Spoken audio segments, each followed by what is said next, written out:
사도행전 18장 1절에서 8절의 말씀을 가지고 말씀에 사로잡힌 사람이라는 제목으로 함께 말씀을 나누고자 합니다. 사로잡히다라는 말은 두 가지 의미가 있습니다. 하나는 사람이나 짐승 등이 산채로 잡힌 상태를 말합니다. 다른 하나는 생각이나 마음이 온통 한 곳으로 쏠리게 된 상태를 의미합니다. 요즘 은어로 꽂혔다라고 얘기하죠. 그런 의미입니다. 우리들은 종종 후자의 의미인 무엇인가 하나의 생각에 마음이 온통 쏠리게 된 경우가 많습니다. 그 대상은 여러 가지입니다. 사람일 수도 있고 다른 생명일 수도 있습니다. 취미 활동도 될 수 있습니다. 때로는 보이지 않는 외부의 자극이나 사상일 수도 있고 또 우리들 개인의 내부적인 생각일 수도 있습니다. 이는 다르게 말하면 사람은 어떤 것에 쉽게 빠질 수 있는 존재라는 것이죠. 아무것도 안 하고 아무 생각 안 하는 사람도 있지 않습니까? 그런 사람은 그런 삶의 형태에 사로잡혀 있는 것이죠. 그러면 우리는 무엇에 사로잡혀 있습니까? 우리 성도님들은 무엇에 사로잡혀 있어요? 혹시 이런 그림을 보신 적이 있습니까? 뇌의 구조라고 해서 실제 생리학적인 뇌의 구조가 아니라 자신이 무슨 생각을 하고 있는지 그림으로 이렇게 나타내는 것이죠. 저 빈칸에 우리 성도님들이 보고 있는 오른쪽 빈칸에 가장 많은 부분을 차지하는 곳에 여러분들이 가장 많이 생각하는 것을 쓰는 것입니다. 순차적으로 써내려가는 것이죠. 이런 그림을 통해 다른 사람에게 나의 고민, 나의 생각들을 나눌 수 있습니다. 우리라면 이 그림에 무엇으로 채우시겠습니까? 오늘 성경 본문 속에서 말씀에 사로잡힌 사람을 만나게 됩니다. 그 사람은 바울 사도입니다. 말씀에 사로잡혀 그는 어떠한 삶을 살았습니까? 그렇습니다. 복음을 전파하는 삶이죠. 그런데 생각해 보십시오. 복음을 전파하는 것은 딱히 말씀에 사로잡히지 않아도 얼마든지 보여지는 행태는 복음을 전할 수 있습니다. 그러면 바울 사도가 말씀에 사로잡혀 복음 전파했다. 그것은 어떤 의미일까요? 말씀에 사로잡힘으로 바울 사도의 복음 전파 활동에는, 사역에는 어떠한 영향을 준 것일까요? 그리고 우리들의 신앙과는 이 말씀과 어떠한 관계가 있는 것일까요? 오늘 말씀을 통해서 말씀에 사로잡히는 삶이란 어떤 것인지를 살펴보기를 바랍니다. 그리하여 우리의 삶도 말씀에 사로잡혀 생명을 건지는, 무엇보다도 귀하고 귀한, 천하보다도 귀한 그 생명을 건지는 귀한 일, 그런 사역을 감당하시는 우리 성도님 되시기를 간절히 간구드립니다.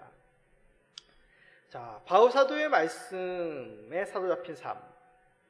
먼저 그의 삶은 생업 속에서도 주의 부르심에 따라 복음을 전파하는 그런 삶이었습니다. 먼저 바울 사도의 여정을 한번 봅시다. 바울 사도는 우리 17장에서 아데네에 떠나 고린도에 이르렀음을 보게 됩니다. 그와 함께하였던 실라와 디모데 일행은 아직 마게도냐에서부터 이곳으로 고린도로 오지 못하였습니다. 바울 사도는 아덴에서도 그 낯선 이국 도시에서도 혼자 사역을 했습니다. 그런데 이 고린도 도시에서도 이제 낯선 이 환경 가운데 혼자 사역을 하게 된 것이죠. 혼자 있는 것도 어려운 상황입니다. 그런데 한 번도 방문해 보지 않은 낯선 이국 도시, 거처가 없다는 것이죠. 고린도에 거할지, 어떻게 행할지, 어떻게 사역을 할지 막막한 상태입니다. 자, 그러던 중에 한 유대인 부부를 만나게 됩니다. 그들은 바로 아굴라와 브리스길라입니다. 이들은 로마에 거주하다가 로마 황제 글라우디오 황제의 유대인 로마 도시의 추방령에 의해서 졸지에 로마의 생계를 접고 고린도 도시까지 오게 되었습니다. 어떻게 바울 사도가 이들 부부와 만나게 되었는지는 구체적인 사건은 우리가 알 수 없습니다. 그러나 성경에서 말하는 한 가지 힌트는 이들의 생업이 같았다는 것이죠. 자, 사도행전 18장 3절입니다. 생업이 같으므로 함께 살며 일을 하니 그 생업은 천막을 만드는 것이더라. 생업이란 말 그대로 일을 해서 돈을 벌어 생계를 유지하는 직업을 말미암니다. 아굴라와 브리스길라의 직업과 바울 사도가 했던 일이 같았다는 것이죠. 그 일이 뭡니까? 천막을 만드는 일이었습니다. 천막을 만드는 일만이 아니라 함께 삶도 같이 하였습니다. 거주지도 같이 하였다는 것이죠. 이는 아글라와 브리스길라도 예수님을 믿었다는 의미이기도 합니다. 바울이 이들에게 복음을 전하였다, 세례를 주었다는 말이 없기 때문에 아마도 로마에서부터 이 아굴라, 브리스길라 부부는 예수님을 믿은 사람이었다는 것을 우리가 추측할 수 있습니다. 자, 낯선 도시에서 어떻게 사역을 해야 될지, 어떻게 살아가야 될지 막막한 상황 가운데 같은 유대인을 만났습니다. 또 같은 일을 하는 사람도 만났습니다. 이것도 감사한 일입니다. 그런데 더 감사한 것은 예수님을 믿고 있는 사람들이었다는 것이죠.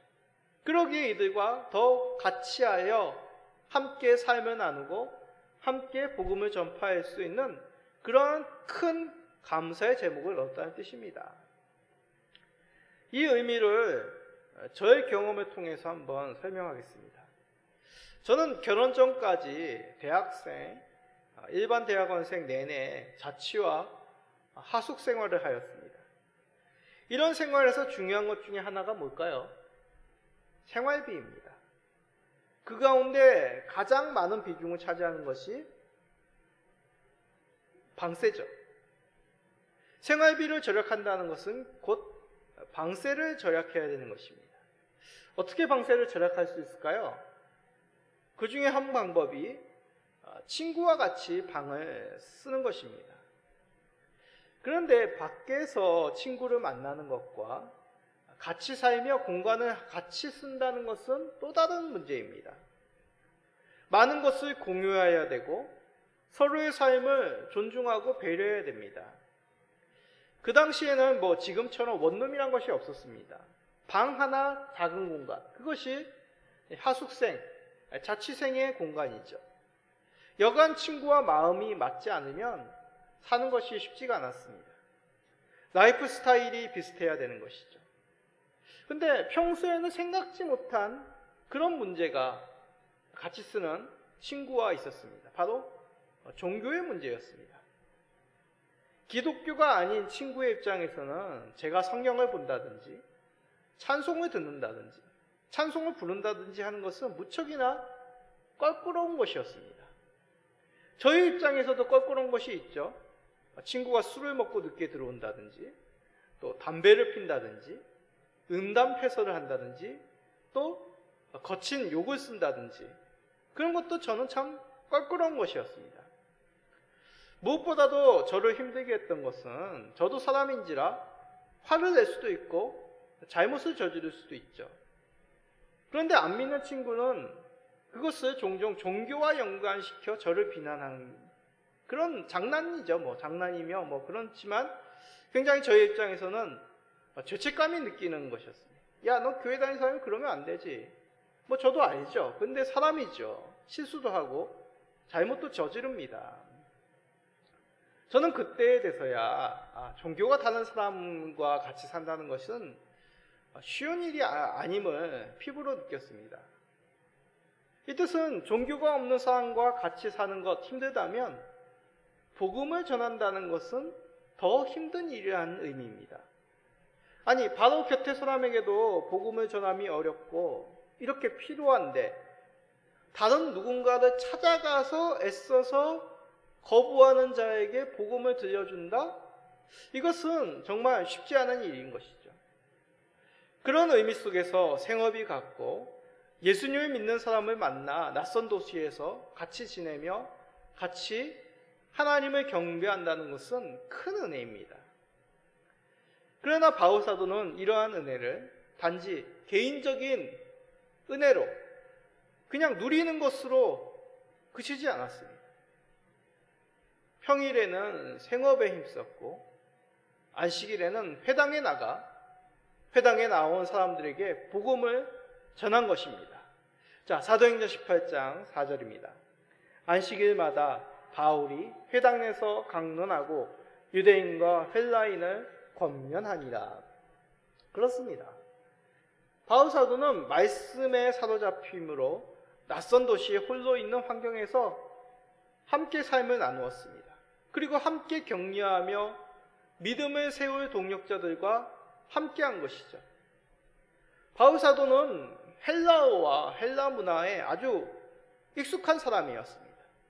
마음만 먹으면 얼마든지 고린도 도시의 문화에 헬라인들 속에서 스며들어서 자연스럽게 살 수 있는 사람이 바울 사도입니다. 그러나 바울 사도는 주께서 자신을 부르신 목적이신 이방의 복음 전파자의 삶을 놓지 않았습니다. 안식일에도 마음만 먹으면 적당히 종교 활동하는 것으로 그칠 수 있었습니다. 그럼에도 그는 생업으로 천막을 만드는 일에 지쳐 있음에도 안식일에 회당에서 앞에 서서 사람들을 만나고 예수 그리스도의 복음을, 강론을, 말씀에 통한 그 강론을 쉬지 않은 것이죠. 이 회당에 모인 유대인 헬라인들에게 나사렛 예수가 그리스도요 하나님의 아들임을 밝히 증언하였다는 것입니다. 얼마나 피곤하겠습니까? 6일 동안 땀을 흘려 천막을 만들고 안식일에 사람들을 만나 말씀을 들어가며 그들에게 복음을 전하는 것. 우리는 대부분 직업이 있고 덤으로 교회에 가서 신앙생활을 한다고 생각하는 경향이 있습니다. 그래서 바쁘거나 피곤하면 예배도 드리지 않고 주 하나님께 소홀히 대할 때가 많습니다. 아닙니다. 우리의 주된 생의 목적은 예수 그리스도시고 부가 생업입니다. 더 정확히 말한다면 노동 또한 하나님께 드리는 삶의 예배인 것이죠. 그러기에 우리의 주된 삶은 바로 하나님 중심이어야 됩니다. 이것이 바로 말씀에 사로잡힌 사람의 모습이란 것이죠. 이 뜻은 365일 성경만 보라는 얘기가 아닙니다. 기도만 하고 교회에서 봉사하는 일에 목숨을 걸라는 뜻이 아닙니다. 아굴라와 브리스길라, 바울 사도와 같이 6일 동안은 땀 흘려 생업에 종사하고 땀 흘려 열심히 공부하고 집중함으로 주일에는 주께 모든 것을 맡기며 안식해야 된다는 뜻입니다. 하나님께 예배드림을 통하여 우리는 주 안에서 참된 쉼을 누려야 되는 것이죠. 그 가운데 바울 사도는 이방의 사도라는 특별한 부르심을 받았습니다. 이러한 특별한 직분을 감당하기에 그는 6일 동안 행하는 생업도 믿는 자와 함께함으로 주의 부르심에 집중할 수 있는 그런 여건을 유지하였던 것이죠. 우리들은 이 바울 사도와 같이 이방의 사도로 부름받은 것이 아닙니다. 그럼에도 우리의 삶은 하나님 백성다운 삶을 살아야 되는 것이죠. 주일만이 아니라 6일 동안도 하나님 백성으로 하나님의 영광을 나타내며 사람들을 주 안에서 회복시키는 일을 감당해야 됩니다. 이는 주의 말씀에 사로잡힘으로 가능한 것이죠. 우리 성도님들도 말씀에 사로잡혀 주의 부르심에 합당한 삶을 사시는 모든 성도님 되시기를 간절히 간구드립니다. 자, 여기서 우리는 말씀에 붙잡혔다는 것에 대해서 조금 더 살펴보겠습니다. 자, 사도행전 18장 5절입니다. 실라와 디모데가 마게도냐로부터 내려오매 바울이 하나님의 말씀에 붙잡혀 유대인들에게 예수는 그리스도라 밝히 증언하니. 문자적으로 보면 붙잡혔다는 말은 실라와 디모데가 마게도냐로부터 바울에게 왔기에 생긴 모습과 또 같이 보입니다. 그런데 문법적으로 보면 이 의미는 하나님의 말씀에 붙잡힌 삶이 예전에도 있었고 지금도 계속되고 있다는 뜻입니다. 다른 일행이 와서 바울 사도가 힘을 받아 복음을 더 강력히 증거했다는 의미보다도 바울의 일행은 왔고 말씀에 붙잡음으로 유대인들에게 밝히 복음을 전했다. 동의적인 의미, 계속되는 의미죠. 이러한 사건도 있었고 이러한 사건도 있었다. 그런데 여기서 이 본문 속에는 잘 나타나지 않는 또 한 가지의 내용이 있습니다. 실라와 디모데는 오면서 마게도니아 지역의 성도들의 헌금을 가져왔다는 것입니다. 자, 이 내용은 고린도 후서에 기록이 되어 있습니다. 자, 고린도 후서 11장 9절입니다. 또 내가 너희와 함께 있을 때 비용이 부족하였을 때 아무에게도 누를 끼치지 아니하였음은 마게도냐에서 온 형제들이 나의 부족한 것을 보충하였음이라. 내가 모든 일에 너희에게 폐를 끼치지 않기 위하여 스스로 조심하였고 또 조심하리라. 바울 사도는 고린도 교회 성도들에게 부담이 되지 않기 위해서 천막을 만드는 생업을 감당하였습니다. 그러던 중에 실라와 디모데 편으로 마게도냐 지역의 성도들의 헌금을 받게 된 것이죠. 그러므로 더욱 힘있게 사역을, 복음을 전할 수 있었다는 것입니다. 아무래도 이러한 섬김이 있으면 생업을 하며 안식일에만 복음을 전한 것보다 더 집중할 수 있는 것이죠. 왜냐하면 전업으로 복음을 전파한다면 더 많은 시간을 복음 전파에 드리고 더 많은 사람들을 만날 수 있기 때문입니다. 자, 그런데 이는 만나는 사람마다 회심의 열매를 얻게 된다는 뜻이 아닙니다. 복음을 전함으로 구원을 얻기도 하지만 이는 믿지 않은 사람들도 많아진다는 뜻이기도 합니다. 무슨 말입니까? 생명의 문은 좁은 것이죠. 이는 복음이 어렵고 믿는 사람의 수를 하나님께서 적도록 막으셨다, 그런 뜻이 아닙니다. 믿음으로 반응하는 자들이 적다는 뜻입니다. 복음을 더 시간을 들이고 더 많은 사람에게 전하자, 거부하는 사람들도 더 많아졌다는 의미입니다. 그 중심에 바로 유대인들이 있는 것이죠. 이들은 대적하고 비방하였습니다. 이 뜻은 믿으려고 했는데 믿음이 안 생겨서 답답하였다, 이런 의미가 아니죠. 대놓고 거부하고 더 나아가 모욕하고 더 나아가 공격하였다는 뜻입니다. 사람이란 존재는 참 이상하죠. 좋은 것도 사람에 따라 나쁘다고 얘기합니다. 다시 말해 객관적이지 않고 상당히 주관적입니다. 옳고 그름도 많은 경우 객관적으로 옳고 그름을 판단하기보다 자신의 생각에 맞느냐 그러냐가 더 우선시 여긴다는 것이죠. 생각해 보십시오. 바울 사도가 나쁜 의도로 나쁜 것을, 거짓을 전하는 것이었습니까? 아니었습니다. 그는 말씀에 붙잡혀 말씀을 통해 밝히 예수 그리스도임을 증언하였습니다. 말씀을 들어 철저하고도 확실하게 증언한 것이죠. 그럼에도 유대인들은 대적하고 비방한 것입니다. 유대인들이 누구입니까? 말씀을 받았다라고 자랑하는 자들입니다. 말씀을 암송하고 자녀들에게 말씀을 교육하며 율법을 철저히 지켜나가는 그런 사람들입니다. 그럼에도 이들은 말씀을 통한 철저한 증언에도 예수님을 그리스도로 받아들이지 않은 것이죠. 오히려 이를 전하는 바울 사도 일행을 비방하며 핍박하였습니다. 이런 결과에 전하는 사람은 충분히 힘이 빠집니다. 허무함도 느낄만 하죠. 전하면 전할수록 대적하며 비방하는 사람도 많아지니 전해서 무엇하지? 그러나 바울 사도는 말씀에 사로잡힌 사람입니다. 이를 사람의 일로 받아들이지 않고 주의 말씀의 성취로 해석합니다. 자, 마태복음 21장 43절을 봅시다. 그러면 내가 너희에게 이르노니 하나님의 나라를 너희는 빼앗기고 그 나라의 열매 맺는 백성이 받으리라.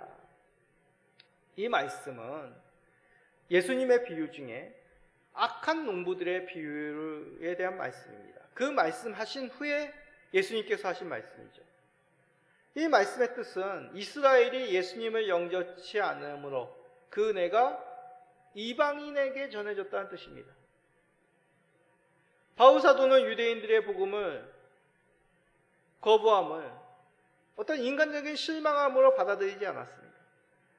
말씀에 사로잡힘으로 이러한 모습은 바로 주의 말씀의 성취임을 깨달은 것이죠. 그러기에 감정적으로는 안타깝지만 이방인에게로 돌아서 복음을 전합니다. 유대인들에게는 옷을 털며 분명한 말씀을 통해 복음의 거부에 대한 화를 경고합니다. 이 뜻은 오늘날 복음을 즉시로 받지 않는 사람들에게도 동일하게 행하라, 그런 뜻이 아닙니다. 말씀을 통해 시대 상황을 통찰력 있게 분별해야 됨을 의미하는 것이죠. 주 오실 날이 얼마 남지 않았습니다. 좁은 길을 찾는 이가 적습니다. 이것을 분명히 알아야 됩니다. 이는 세상을 부정적으로 바라보며 냉소하라는 의미가 아닙니다. 바울 사도는 실망하지 않고 주의 말씀에 따라 이방인에게로 향합니다. 우리도 마찬가지입니다. 거부하는 세상 속에서 한탄만 할 것이 아닙니다. 주께서 부르신 바대로 나아가야 되는 것이죠. 주변 사람들 중에 누가 택한 백성인지 우리는 알 수 없습니다. 그러기에 우리는 힘닿는 대로 지혜롭게 그들에게 복음을 전해야 되는 것이죠. 우리 성도님들도 세상의 냉담한 반응으로 실망하시지 않기 바랍니다. 말씀에 사로잡혀 주의 뜻을 쫓아 생명의 복음을 받는 자들에게 나아가시는 그런 용기 있는 성도님들이 되시기를 간절히 간구드립니다. 이 뜻은 주의 말씀에 매여 사는 삶, 그것은 그냥 멀리 미래의 일만 바라보고 그런 이상만을 바라보고 살아가는 삶이라, 그런 의미가 아니죠. 주께서는 대적하는 유대인의 회당이 아닌 다른 복음을 전할 거처를 이 바울사도의 일행에게 마련해 주십니다. 이곳에서 바울사도의 일행은 복음을 전하며 말씀을 가르칩니다. 이곳은 다름 아니라 하나님을 경외하는 디도 유스도라 하는 이방인의 집이었습니다. 바울사도의 일행은 이 이방인의 집에 거하며 복음을 이제 전하게 됩니다. 그런데 놀랍게도 이곳은 회당에서 멀리 떨어진 곳이 아닙니다. 바로 옆의 집이라고 되어 있습니다. 이곳에서 놀랍게도 회당장 그리스보가 온 집안 사람들과 나와 예수님을 믿게 되었습니다. 그리고 이곳에서 많은 고린도 사람들이 방문하여 예수님을 믿고 세례를 받고, 또한 이들을 통해 주변의 이웃들이 예수님의 복음을 듣는 믿음을 가지는 놀라운 일들이 일어났습니다. 자, 사도행전 18장 8절에 봅시다. 또 회당장 그리스보가 온 지방과 더불어 주를 믿으며 수많은 고린도 사람도 듣고 믿어 세례를 받더라. 이는 한 번에 특별한 일이 일어났다는 뜻이 아닙니다. 계속 이러한 일이 고린도에서 일어났다는 얘기죠. 유대인 중에도 헬라인 중에도 하나님을 경외하며 예수님이 그리스도임을 깨달은 많은 자들이 예수님을 믿게 되는 역사가 일어났다는 것입니다. 어디에서요? 이방인의 집, 디도 유스도라는 집에서 일어났다는 것입니다. 우리는 이것을 통해서 어떤 공간적인 장소가 큰 의미가 없음을 보게 됩니다. 회당이라고 하는 많은 하나님을 경배하는 사람들이 모여서 말씀을 토론하고 강론하고 기도하며 찬송하는 그러한 장소가 아니라 처음 예수님을 들은, 복음을 들은 이방인 디도 유스도의 집을 거처로 삼아 이 고린도 도시가 복음 전파되는 놀라운 일이 일어났다는 것이죠. 이곳에서 유대인이나 헬라인이나 예수 그리스도 복음으로 막힌 담이 허물어지는 놀라운 일이 이 이방인 가족을 통하여, 이 거처를 통하여 일어났다는 사실입니다. 이러한 역사는 예전 역사 가운데서도 있었죠. 우리 사도행전 속에서도 있었습니다. 어느 과정입니까? 바로 고넬료의 가정이죠.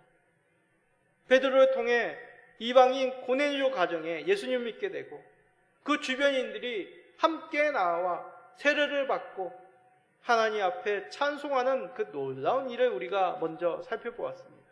그렇습니다. 혈통과 민족의 차별이 없으신 하나님의 구원의 역사가 이방의 가정, 이방의 도시, 이 이방의 땅 고린도에서 일어난 것입니다. 이러한 가정, 이것을 가정교회라고 하죠.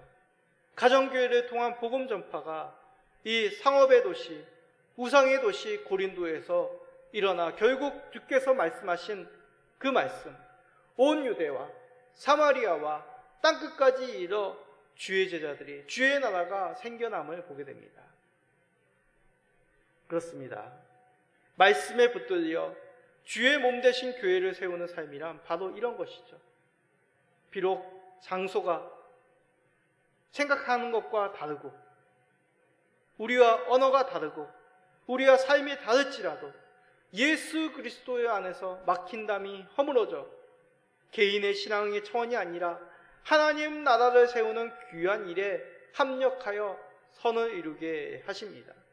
이 일을 바로 우리들에게 맡겼다는 것이죠.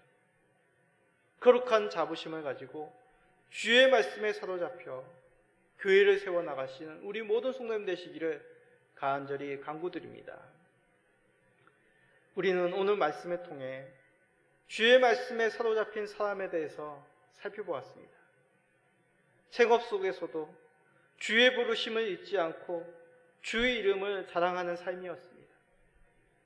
냉정한 현실 속에서도 낭망하지 않고 주의 말씀으로 통찰력 있게 세상을 분별하였습니다.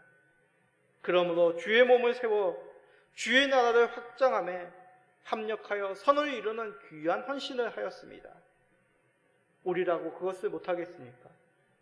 우리도 주께 부름을 받은 자들이 있다. 귀하게 귀하 이 개척교회 사역을 부름받았습니다. 우리는 홀로가 아니죠. 반갑게도 얼마 전에 모 교회 성도님이 전화를 해서 함께 전도를 하시겠다, 언제 좋으냐라는 그런 전화를 받았습니다. 제가 직접 말한 것이 아닙니다. 누군가를 통하여 거쳐서 그분에게 이 소식이 전해진 것이죠.